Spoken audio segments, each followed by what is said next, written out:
Mythe ou réalité? Faut-il partir en immersion pour parler anglais? Si tu es nouveau sur la chaîne, mon nom est Luc Labaril, fondateur de Labaril English, auteur du livre 5 secrets pour parler langue étrangère rapidement et hyper polyglotte parlant 7 langues.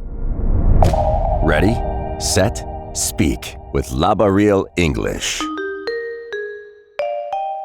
Beaucoup de gens pensent que pour parler anglais, il faut partir en immersion, faire un séjour linguistique et que, comme par magie, à la fin de ce séjour, on va devenir bilingue. Je l'ai effectué pour l'espagnol et pour l'anglais et c'est pas forcément quelque chose qui m'a beaucoup aidé parce que dans les médias, on nous fait croire que partir à l'étranger, c'est la recette miracle. Et c'est d'ailleurs lié à une seule chose. Si on reprend les années 1960, 1970, la seule solution pour apprendre une langue était de partir à l'étranger. Alors qu'aujourd'hui, vous pouvez apprendre l'anglais sur Internet, mais vu que pendant des années et des années, cette croyance est restée instaurée, il y a encore beaucoup de personnes qui pensent que l'unique solution pour vraiment devenir bilingue, c'est de partir à l'étranger. Maintenant, laisse-moi t'expliquer qu'est-ce qu'il faut faire. C'est très simple, mais il y a une grosse confusion entre partir à l'étranger et être en immersion. Être en immersion, c'est quoi? La seule chose qu'il te faut, c'est d'avoir un environnement anglophone. Aujourd'hui, si tu pars en immersion dans un pays étranger, il te faut ton environnement anglophone. Aujourd'hui, c'est ce qui va t'aider du coup à appliquer ce principe d'immersion, c'est ton environnement. Donc imaginons que tu partes à Londres pendant un mois. Ton environnement, ce que tu vois, tu vas voir des panneaux, quand tu vas aller chez le coiffeur, avoir des amis, c'est ton environnement qui est anglophone. Et c'est ça qui fait que tu vas appliquer ce principe d'immersion. Malheureusement, beaucoup de gens partent à l'étranger justement et ils vont partir par exemple à Londres, ils vont déjà partir avec des amis francophones ou alors leur conjoint,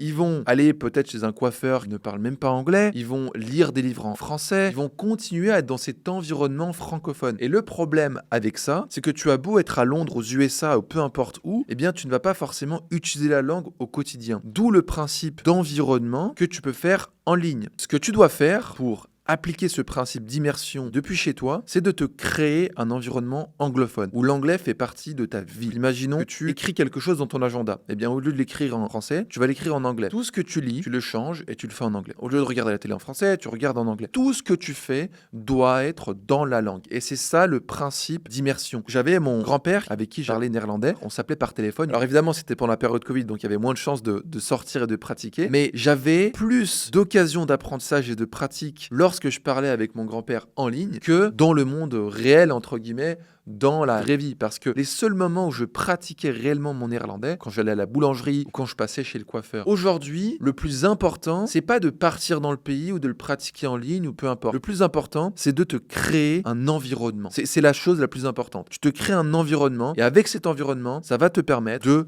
pratiquer, d'être au contact, d'être exposé à la langue au quotidien. Et c'est exactement ce qu'il te faut. Être en immersion totale, ça passe par créer cet environnement. Mais attention, mettre ton téléphone en anglais, ça ne suffit pas. J'entends souvent des gens me dire « Oui, j'ai mis mon téléphone en anglais, je regarde des films en anglais. » Ok, super, mais ça suffit pas. Il faut mettre son téléphone en anglais, regarder tous les films en anglais, regarder la télé en anglais, penser en anglais, écrire en anglais, être en contact en anglais, supprimer des amis français. Non, je rigole, c'est pas vrai, t'as pas besoin de supprimer tes amis, mais gentiment te créer des relations, être en contact au quotidien, être exposé comme un enfant qui apprend sa langue maternelle. Donc, si tu regardes cette vidéo et que tu dis « Ah, ça a l'air pas mal, j'ai envie de le faire », tu as deux options. La première option, c'est de te dire « J'ai envie de tester, j'ai envie de regarder comment ça marche, j'ai envie de le faire à mon rythme ». Dans ce cas-là, tu peux rejoindre notre plateforme School où il y a littéralement tout ce qu'il faut pour apprendre à ton rythme. La deuxième option, c'est que tu es occupé, t'as pas trop le temps, t'as envie d'aller droit au but et t'as envie d'avoir un accompagnement personnalisé par rapport à tes objectifs. Dans ce cas-là, je t'invite à réserver un appel avec moi, te créer un plan d'action personnalisé pour t'aider à devenir bilingue ou à parler anglais d'ici les prochains mois. Le lien est en description et nous on se dit à la prochaine vidéo. Bye bye.